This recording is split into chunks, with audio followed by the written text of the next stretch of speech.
ಸದಾ ವಿವಾದದ ಕೇಂದ್ರ ಬಿಂದುವಾಗುತ್ತಿರುವಂತಹ ಹುಬ್ಬಳ್ಳಿಯ ಈದ್ಗಾ ಮೈದಾನ ಮತ್ತೊಮ್ಮೆ ಈಗ ಚರ್ಚೆಗೆ ಗ್ರಾಸವಾಗಿದೆ. ಅದಕ್ಕೆ ಮುಖ್ಯ ಕಾರಣ ಅಂದ್ರೆ ರಂಜಾನ್ ಹಬ್ಬದ ಸಾಮೂಹಿಕ ಪ್ರಾರ್ಥನೆ ವೇಳೆ ಕೆಲವೊಂದು ಪ್ಲೇ ಕಾರ್ಡ್ ನ ಪ್ರದರ್ಶನ ಮಾಡಿರೋದೇ ಇದು ಒಂದು ಚರ್ಚೆಗೆ ಕಾರಣವಾಗಿರುವಂತಹ ಘಟನೆಯಾಗಿದೆ. ಇಲ್ಲಿ ಮುಖ್ಯವಾಗಿ ಏನಂದ್ರೆ ಏನೋ ಒಂದು ಸಹಜವಾಗಿ ಯಾವ್ದಾದ್ರು ಪ್ಲೇ ಕಾರ್ಡ್ ಹಬ್ಬಕ್ಕೆ ಸಂಬಂಧಪಟ್ಟಂಗ ಏನಾದ್ರು ಪ್ರದರ್ಶನ ಮಾಡಿದ್ರೆ ಅಷ್ಟು ಅದೊಂದು ಸೀರಿಯಸ್ ಆಗ್ತಾ ಇದ್ದಿಲ್ಲ. ಆದ್ರೆ ಅಲ್ಲೇನಂದ್ರೆ ಮತ್ತೊಂದು ಧರ್ಮದ ಒಂದು ಅವಹೇಳನ ಮಾಡುವಂತಹ ಒಂದು ಪ್ಲೇ ಕಾರ್ಡ್ಗಳನ್ನ ಪ್ರದರ್ಶನ ಮಾಡಿದರ ಅನ್ನೋ ಒಂದು ಆರೋಪದ ಹಿನ್ನೆಲೆಯಲ್ಲಿ ಹುಬ್ಬಳ್ಳಿಯ ಉಪನಗರ ಪೊಲೀಸ್ ಠಾಣೆಯಲ್ಲಿ ಈ ಒಂದು ಪ್ರಕರಣವನ್ನು ಸಹ ದಾಖಲಿಸಲಾಗಿದೆ. SDPI ಕಾರ್ಯಕರ್ತರ ಮೇಲೆ ಪ್ರಕರಣ ದಾಖಲಿಸಲಾಗಿದೆ. SDPI ಮುಖಂಡ ಅಬ್ದುಲ್ ಗಫೂರ್ ಅನ್ನೋ ವ್ಯಕ್ತಿಯ ವಿರುದ್ಧ ಒಂದು ಬೇರೆ ಬೇರೆ ಭಾರತೀಯ ನ್ಯಾಯ ಸಂಹಿತೆ ಅಡಿ ಬೇರೆ ಬೇರೆ ಸೆಕ್ಷನ್ಗಳಡಿ ಒಂದು ಪ್ರಕರಣವನ್ನು ದಾಖಲಿಸಲಾಗಿದೆ. ಇಲ್ಲಿ ಗಮನಿಸಬೇಕಾದಂತ ಅಂಶ ಅಂದ್ರೆ ಹುಬ್ಬಳ್ಳಿಯ ಈದ್ಗಾ ಮೈದಾನ ಅಂದ್ರೆ ಏನು ಪ್ರತಿ ವರ್ಷ 2 ಬಾರಿ ಅಲ್ಲಿ ಒಂದು ಮುಸ್ಲಿಂ ಬಾಂಧವರಿಗೆ ಸಾಮೂಹಿಕ ಪ್ರಾರ್ಥನೆಗೆ ಅವಕಾಶ ಮಾಡಿಕೊಡಲಾಗುತ್ತೆ. ಅದು ಹಿಂದೆ ಧ್ವಜಾರೋಹಣದ ಸಂದರ್ಭದಲ್ಲಿ ಆರಂಭಗೊಂಡಂತಹ ವಿವಾದ ತಾರಕ ಸ್ವರೂಪ ಪಡೆದುಕೊಂಡು ಗೋಲಿಬಾರ್ ಆಗಿತ್ತು ಮತ್ತು ಹಲವಾರು ರೀತಿಯ ಒಂದು ಘಟನೆಗಳಾಗಿದ್ದವು. ಉಮಾಭಾರತಿ ಅಂತವರು CM ಸ್ಥಾನ ಕಳೆದುಕೊಳ್ಳಲು ಸಹ ಇದೇ ಈದ್ಗಾ ಮೈದಾನ ಒಂದು ಕಾರಣವಾಗಿತ್ತು. ಅಂತಹ ಈದ್ಗಾ ಮೈದಾನ ಇತ್ತೀಚಿನ ದಿನಗಳಲ್ಲಿ ಗಣೇಶನ ಪ್ರತಿಷ್ಠಾಪನೆ ವಿಚಾರಕ್ಕೆ ಆಗಾಗ ಒಂದು ದೊಡ್ಡ ಮಟ್ಟದ ಚರ್ಚೆಗೆ ಕಾರಣವಾಗ್ತಾ ಇತ್ತು ಮತ್ತು ವಿವಾದದ ಕೇಂದ್ರ ಬಿಂದುವಾಗ್ತಾ ಇತ್ತು. ಅದು ಒಂದು ರೀತಿಯಲ್ಲಿ ಸ್ವಲ್ಪ ಒಂದು ಬೂದು ಮಿಚ್ಚದ ಕೆಂಡ ಅನ್ನೋ ರೀತಿಯಲ್ಲೇ ಈ ಒಂದು ವಿವಾದ ಇದ್ದೇ ಇರುತ್ತೆ. ಈಗ ಏನಂದ್ರೆ ರಂಜಾನ್ ಪ್ರಾರ್ಥನೆ ವೇಳೆ ಕೆಲವೊಂದು ಭಿತ್ತಿ ಪತ್ರಗಳ ಪ್ರದರ್ಶನ ಸಾಕಷ್ಟು ಚರ್ಚೆಗೆ ಅವಕಾಶ ಮಾಡಿಕೊಟ್ಟಿದೆ ಮತ್ತು ಆಕ್ರೋಶಕ್ಕೂ ಸಹ ಎಡೆ ಮಾಡಿಕೊಟ್ಟಿದೆ. ಇಲ್ಲಿ ಗಮನಿಸಬೇಕಾದಂತಹ ವಿಶೇಷ ಅಂದ್ರೆ ಈ ಸಾಮೂಹಿಕ ಪ್ರಾರ್ಥನೆ ವೇಳೆ ಕೆಲವೊಬ್ರು SDPI ಕಾರ್ಯಕರ್ತರು ಕೈಗೆ ಒಂದು ಕಪ್ಪು ಪಟ್ಟೆ ಕಟ್ಟಿಕೊಂಡು ಒಂದು ತಮ್ಮ ಪ್ರತಿಭಟನೆ ಮಾಡೋದ್ರ ಜೊತೆಗೆ ಕೆಲವೊಂದು ಪ್ಲೇ ಕಾರ್ಡ್ಗಳು ಹಿಂದೂ ಸಂಘಟನೆಗಳ ವಿರುದ್ಧ ಒಂದು ಅವಹೇಳನಕಾರಿ ರೀತಿಯಲ್ಲಿ ಒಂದು ಪ್ರದರ್ಶನ ಮಾಡಿದ್ದಾರೆ, ಒಂದು ಭಿತ್ತಿ ಪತ್ರಗಳ ಪ್ರದರ್ಶನ ಮಾಡಿದ್ದಾರೆ ಅನ್ನೋ ಒಂದು ಆರೋಪ ಕೇಳಿ ಬಂದಿದೆ. ಇಲ್ಲಿ ಮುಖ್ಯ ಇಲ್ಲಿ ವಕ್ಫ್ ಕಾಯ್ದೆ ತಿದ್ದುಪಡಿನ ವಿರೋಧ ಮಾಡ್ತೀವಿ ಅನ್ನೋದು ಒಂದು ಕಡೆ, ಮತ್ತು ರಾಜಕೀಯ ದ್ವೇಷವನ್ನ ಹೇಟ್ ಮಾಡ್ತೀವಿ ಮತ್ತು ಆಮೇಲೆ ಹೇಟ್ ಪಾಲಿಟಿಕ್ಸ್ ನಾವು ಖಂಡನೆ ಮಾಡ್ತೀವಿ ಅನ್ನೋದು ಕೆಲವೊಂದು ಈಗೇನು ಪರೋಕ್ಷವಾಗಿ ಈ ಪ್ರಧಾನಿ ಮೋದಿ ಅವರು ಕೆಲವೊಂದು ಕಾಯ್ದೆಗಳು ತರಲಿಕ್ಕೆ ಮುಂದಾಗಿದ್ದಾರೆ. ವಕ್ಫ್ ಇರ್ಬೋದು, ಬೇರೆ ಬೇರೆ ಕಾಯ್ದೆಗಳು ಕಾನೂನುಗಳು, ಅದರ ವಿರುದ್ಧ ಅದಕ್ಕೆ ಒಂಥರ ಸಾಂಕೇತಿಕ ಪ್ರತಿಭಟನೆ ಅನ್ನೋ ರೀತಿಯಲ್ಲಿ ಆ ಒಂದು ಪ್ಲೇ ಕಾರ್ಡ್ಗಳನ್ನ ಮೂಲಕ ಪ್ರದರ್ಶನ ಮಾಡಿ ಆ ವಿರೋಧ ವ್ಯಕ್ತಪಡಿಸಲಾಯಿತು. ಅಲ್ಲದೆ ಕೆಲವೊಂದು ಹಿಂದೂಪರ ಸಂಘಟನೆಗಳನ್ನು ಸಹ ಟಾರ್ಗೆಟ್ ಮಾಡಿ ಕೆಲವೊಂದು ಸಂದೇಶಗಳನ್ನ ಹಾಕಿರೋದು ಆ ಒಂದು ಹಿಂದೂಪರ ಸಂಘಟನೆಗಳ ಆಕ್ರೋಶಕ್ಕೆ ಕಾರಣವಾಗಿದೆ. ಈ ನಿಟ್ಟಿನಲ್ಲಿ ವಿಶ್ವ ಹಿಂದೂ ಪರಿಷತ್ ಇರಬಹುದು, ಬಜರಂಗ ದಳ ಇರಬಹುದು ಮತ್ತು ಬೇರೆ ಬೇರೆ ಹಿಂದೂಪರ ಸಂಘಟನೆಗಳ ಕಾರ್ಯಕರ್ತರು ಮುಖಂಡರು ಉಪನಗರ ಪೊಲೀಸ್ ಠಾಣೆಯಲ್ಲಿ ಪ್ರಕರಣ ದಾಖಲಿಸಿದ್ದಾರೆ. ಆ ಒಂದು ನೀಡಿದ ದೂರಿನ ಅನ್ವಯ SDPI ಮುಖಂಡ ಅಬ್ದುಲ್ ಗಫೂರ್ ಅನ್ನೋರ ವಿರುದ್ಧ FIR ದಾಖಲು ಮಾಡಲಾಗಿತ್ತು. ಒಂದು ಧರ್ಮ ಜಾತಿ ನಡುವೆ ದ್ವೇಷ ಬಿತ್ತುವಂತಹ ಮತ್ತು ಪ್ರಚೋದನೆ ಮಾಡುವಂತಹ ಬೇರೆ ಬೇರೆ ಒಂದು ಸೆಕ್ಷನ್ಗಳಡಿ ಈ ಒಂದು ಪ್ರಕರಣ ದಾಖಲಿಸಿಕೊಳ್ಳಲಾಗಿತ್ತು. ಈಗ ಒಂದು ಸದ್ಯದ ಬೆಳವಣಿಗೆ ನಂತರದಲ್ಲಿ ನಡೆದಂತಹ ಬೆಳವಣಿಗೆಯಲ್ಲಿ ಯಾರ ಪ್ಲೇ ಕಾರ್ಡ್ ಪ್ರದರ್ಶನ ಮಾಡಲಿಕ್ಕೆ ಒಂದು ಕೇಂದ್ರ ಬಿಂದುವಾಗಿದ್ದ ಆ ವ್ಯಕ್ತಿ ಅಬ್ದುಲ್ ಗಫೂರ್ನನ್ನು ಉಪನಗರ ಠಾಣೆ ಪೊಲೀಸರು ಬಂಧಿಸಿದ್ದಾರೆ ಮತ್ತು ಆತನ ವಿರುದ್ಧ ಗಡಿಪಾರು ಮಾಡಬೇಕನ್ನೋ ಒಂದು ಆಗ್ರಹನ ಆ ರೀತಿ ಒಂದು ಕೋಮು ಭಾವನೆ ಬಿತ್ತುವಂತಹ, ಕೋಮು ದ್ವೇಷ ಹರಡುವಂತಹ ಸಂಘಟನೆಗಳ ಗಡಿಪಾರು ಮಾಡುವಂತೆ ಶಾಸಕ ಮಹೇಶ್ ತೆಂಗಿನಕಾಯಿ ಸಹ ಆಗ್ರಹಿಸಿದ್ದಾರೆ. ನಿನ್ನೆ ದಿವಸ ಹುಬ್ಬಳ್ಳಿಯ ರಂಜಾನ್ ಹಬ್ಬದ ಸಂದರ್ಭದಲ್ಲಿ ಏನಿವತ್ತು ಒಂದು ಪವಿತ್ರವಾಗಿರ್ತಕ್ಕಂಥ ಹಬ್ಬ ರಂಜಾನ್ ಮಾಡಿ ಹೋಗಕ್ಕೆ ನಮ್ದು ಯಾರ್ದು ಅಭ್ಯಂತರ ಏನಿಲ್ಲ. ಆದರೆ SDPI ಅಂತಕ್ಕಂಥ ಕಾರ್ಯಕರ್ತರ ಸಂಘಟನೆಯವರೆಲ್ಲರೂ ಸೇರಿಸಿ ನಿನ್ನೆ ರಂಜಾನ್ ಮುಗಿದ ತಕ್ಷಣವೇ ಅಲ್ಲಿ ಅನೇಕ ಭಿತ್ತಿ ಪತ್ರಗಳನ್ನು ಪ್ರದರ್ಶನ ಮಾಡುವಂಥದ್ದನ್ನು, RSS ವಿರುದ್ಧ ಅವಹೇಳನಕಾರಿ ಮಾತಾಡುವಂಥದ್ದನ್ನು ಇವತ್ತು ಮಾಡಿದ್ದಾರೆ.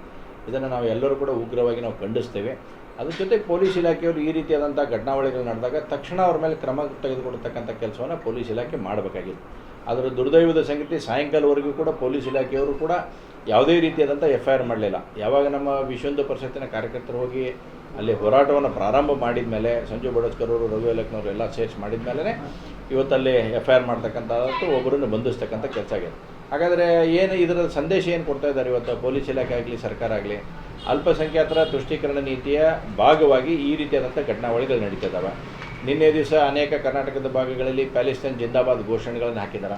ಹಾಗಾದ ಸರ್ಕಾರ ತಕ್ಷಣ ಅವ್ರ ಮ್ಯಾಗ ದೇಶದ್ರೋಹಿ ದೇಶದ್ರೋಹಿನ ಹಾಕ್ತಕ್ಕಂಥ ಕೇಸನ್ನು ಏನಾದರೂ ಮಾಡಿದ್ರಾ ಅಂತ ಕೇಳಿದಾಗ ಇನ್ನೂ ಕೂಡ ಯಕ್ಷ ಪ್ರಶ್ನೆಯಾಗಿ ಅದು ಉಳಿತಾ ಇದೆ. ಹೀಗಾಗಿ ನಾನು ಆಗ್ರಹ ಮಾಡ್ತೀನಿ, ಕಾಂಗ್ರೆಸ್ ಪಾರ್ಟಿ ಸರ್ಕಾರವನ್ನು ನಡೆಸ್ತಕ್ಕಂಥ ಸನ್ಮಾನ್ಯ ಮುಖ್ಯಮಂತ್ರಿಗಳಾಗಲಿ ಗೃಹ ಸಚಿವರಾಗಲಿ ಈ ರೀತಿಯಾದಂಥ ಘಟನಾವಳಿಗಳೇ ನಡೆದಾಗ ಯಾವುದಕ್ಕೂ ಕೂಡ ಅದಕ್ಕೆ ಬಿಡಲಾರದೆ ನೇರವಾಗಿ ಅವ್ರಿಗೆ ಮೇಲೆ ಕಠಿಣ ಕ್ರಮ ತೆಗೆದುಕೊಳ್ತಕ್ಕಂಥ ಕೆಲಸವನ್ನು ಸರ್ಕಾರ ಮಾಡಬೇಕು. ಈ ರೀತಿ ದೇಶದ್ರೋಹಿಗಳನ್ನು ಬಗ್ಗೆ ಘೋಷಣೆಗೆ ಹೋಗಿದವ್ರನ್ನ ಒಳಗೆ ಹಾಕ್ತಕ್ಕಂಥ ಕೆಲಸವನ್ನು ಸರ್ಕಾರ ತಕ್ಷಣ ಮಾಡಬೇಕನ್ನಂಥ ಆಗ್ರಹವನ್ನು ನಾನು ಮಾಡ್ತೇನೆ. ಮತ್ತು ಬೇರೆ ಬೇರೆ ಮುಖಂಡರು ಸಹ ಹಿಂದೂಪರ ಸಂಘಟನೆ ಮುಖಂಡರು ಆಕ್ರೋಶ ವ್ಯಕ್ತಪಡಿಸಿದ್ರೆ ಅಲ್ಲದೆ ಏನು ರಾಜ್ಯ ಸರ್ಕಾರದ ವಿರುದ್ಧ ಸಹ ಹಿಂದೂಪರ ಸಂಘಟನೆಗಳ ಮುಖಂಡರು ಆಕ್ರೋಶ ವ್ಯಕ್ತಪಡಿಸಿದ್ದಾರೆ. ಇಲ್ಲಿ ಕಾಂಗ್ರೆಸ್ ಸರ್ಕಾರ ಇರೋದ್ರಿಂದಾಗೆ ಇಂತಹ ಒಂದು ಶಕ್ತಿಗಳಿಗೆ ಒಂದು ಕುಮ್ಮಕ್ಕು ಸಿಗ್ತಾ ಇದೆ ಮತ್ತು ಈ ರೀತಿ ಒಂದು ತುಷ್ಟೀಕರಣ ರಾಜಕಾರಣ ಪರಾಕಾಷ್ಠೆ ಮೀರ್ತಾ ಇದೆ ಅನ್ನೋ ಒಂದು ಆರೋಪ ಮಾಡಿದ್ದಾರೆ. ಇದಕ್ಕೆ ನಾವು ಅವಕಾಶ ಕೊಡಲ್ಲ, ಅಗತ್ಯ ಬಿದ್ದರೆ ನಾವು ಬೀದಿಗಿಳಿದು ಹೋರಾಟ ಮಾಡ್ತೀವಿ ಅನ್ನೋ ಒಂದು ಎಚ್ಚರಿಕೆಯನ್ನು ಸಹ ಹಿಂದೂಪರ ಸಂಘಟನೆಗಳ ಮುಖಂಡರು ಮತ್ತು ಬಿಜೆಪಿ ಶಾಸಕರು ಎಚ್ಚರಿಕೆ ಕೊಟ್ಟಿದ್ದಾರೆ. ಇಂದಿನ ದಿವಸ ರಂಜಾನ್ ಪ್ರಯುಕ್ತ ಇಲ್ಲಿ ಈದ್ಗಾ ಮೈದಾನದಲ್ಲಿ ಮುಸಲ್ಮಾನರು ನಮಾಜ್ ಮುಗಿದ ನಂತರ ಏನು ಒಂದು ಫಲಕಗಳನ್ನು ಪ್ರದರ್ಶನ ಮಾಡ್ತಾರೆ. ಆ ಫಲಕದಲ್ಲಿ ಏನಿತ್ತು ಅಂದರೆ ಹಿಂದೂಗಳಿಗೆ ಭಾವನೆಗಳಿಗೆ ಧಕ್ಕೆ ಬರುವಂಥ ಕೆಲವು ವಿಷಯಗಳಿದ್ವು. ಒಂದು ಮುಖ್ಯವಾಗಿ ಇರುವುದಂದರೆ ಏನು ಈ ನಾವು ಬ್ರಿಟಿಷರನ್ನು ಸಮರದ ಮೂಲಕ ಸೋಲಿಸಿದಂಥ ಮುಸಲ್ಮಾನರು ಈ ಜುಜುಬಿ ಸಂಘ ಪರಿವಾರಕ್ಕೆ ಅಂಜುತ್ತಾರ ಅಂತೇಳಿ ಒಂದಿನ ಫಲಕ ಪ್ರದರ್ಶನ ಮಾಡಿ ನಮ್ಮ ಭಾವನೆಗಳಿಗೆ ಧಕ್ಕೆ ತಂದಿದ್ದಾರೆ. ಅದರ ಸಂಬಂಧ ಇವು SDPI ಕಾರ್ಯಕರ್ತ ಅವನಿಗೆ ಇವತ್ತು ನಾವು ಈ ಶಹರ ಪೊಲೀಸ್ ಸ್ಟೇಷನ್ನಲ್ಲಿ ಅವರಿಗೆ ಉಪನಗರ ಪೊಲೀಸ್ ಸ್ಟೇಷನ್ನಲ್ಲಿ ಅವರ ಮೇಲೆ ಒಂದು FIR ದಾಖಲೆ ಮಾಡಿದ್ದೀವಿ. ಅವನ ತಕ್ಷಣ ಬಂಧನ ಮಾಡಬೇಕು ಮತ್ತು ಯಾವ SDPI ಕಾರ್ಯಕರ್ತ ಇರೋದರಿಂದ ಆ SDPI ಸಂಘಟನೆಯನ್ನು ನಿಷೇಧಿಸಬೇಕಂತೇಳಿ ನಾವು ಆಗ್ರಹ ಪಡಿಸ್ತೇವೆ. ವಿಶ್ವ ಹಿಂದೂ ಪರಿಷತ್ ಮತ್ತು ಬಜರಂಗ ದಳದ ಕಡೆಯಿಂದ ಆಗ್ರಹ ಮಾಡ್ತೀವಿ. ಈಗಾಗಲೇ ನಮಗೆಲ್ಲ ಗೊತ್ತಿರುವಂತೆ SDPI ಒಂದು ದೇಶದ್ರೋಹಿ ಸಂಘಟನೆ ಅನ್ನೋದು ಇಡೀ ಜಗತ್ತಿಗೆ ಜಾಹೀರಾಗಿದೆ. ಇಲ್ಲಿರುವಂಥ ಪೊಲೀಸ್ ಆಯುಕ್ತರಿಗೆ ನಾನು ಕೇಳ್ಕೊಳ್ತೇನೆ, ಬೆಳಗ್ಗಿಂದ ಏನು ಕಡಲೆಪುರಿ ತಿಂತಾ ಇದ್ದೀರಾ ನೀವು? ಸೂಪರ್ ಕಾಪ್ ಅಂತ ಹೇಳಿ ಪತ್ರಿಕೆಗಳಿಗೆ ಫೋಟೋಗಳಿಗೆ ಪೋಸ್ ಕೊಡೋದನ್ನು ಇನ್ನಾದರೂ ಬಿಡಿ, ಹಾಡು ಹೇಳೋದನ್ನು ಬಿಡಿ, ಕಾನೂನು ಸುವ್ಯವಸ್ಥೆಯ ಬಗ್ಗೆ ನೋಡಿಕೊಳ್ಳಿ ಅಂಥೇಳಿ ನಾನು ಆಗ್ರಹ ಮಾಡ್ತೇನೆ. ಮತ್ತು ರಾಜ್ಯ ಸರ್ಕಾರಕ್ಕೆ ಈ ಮೂಲಕ ಮನವಿ ಮಾಡ್ಕೊಳ್ತೇನೆ, ಇಲ್ಲಿರುವಂಥ ಪೊಲೀಸ್ ಆಯುಕ್ತರು ಈ ಹುಬ್ಬಳ್ಳಿ ಮಹಾನಗರ ಲಾ ಆ್ಯಂಡ್ ಆರ್ಡರ್ ಕಂಟ್ರೋಲ್ ಮಾಡುವಲ್ಲಿ ವಿಫಲರಾಗಿದ್ದರೆ ಅವರನ್ನು ತಕ್ಷಣವೇ ಅಮಾನತುಪಡಿಸಿ ಇಲ್ಲಿಂದ ವರ್ಗಾವಣೆ ಮಾಡಬೇಕಂತೇಳಿ ಸರ್ಕಾರದ ಗೃಹ ಮಂತ್ರಿಗಳಿಗೆ ನಾನು ಆಗ್ರಹ ಪಡ್ತೇನೆ. ಒಟ್ಟಾರೆ ಏನು ಒಂದು ಸೈಲೆಂಟ್ ಆಗಿತ್ತು ಈದ್ಗಾ ಮೈದಾನದ ವಿವಾದ, ಮತ್ತೆ ಈ ಒಂದು ಸಾಮೂಹಿಕ ಪ್ರಾರ್ಥನೆ ವೇಳೆ ಮತ್ತೆ ಅದೊಂದು ರೀತಿಯಲ್ಲಿ ವಿವಾದದ ಕೇಂದ್ರ ಬಿಂದು ಆಗ್ಲಿಕ್ಕೆ ಕೆಲವೊಬ್ಬರು ಒಂದು ಏನು ಪ್ಲೇ ಕಾರ್ಡ್ ಬಳಸಿದ್ದೇ ಕಾರಣ ಆಗಿದೆ ಅಂತ ಹೇಳ್ಬೋದು. ಇದು ಮುಂದಿನ ದಿನಗಳಲ್ಲಿ ಖಂಡಿತವಾಗಿಯೂ ರಾಜಕೀಯ ಸ್ವರೂಪ ಪಡೆದುಕೊಂಡ್ರು ಏನು ಅಚ್ಚರಿ ಇಲ್ಲ.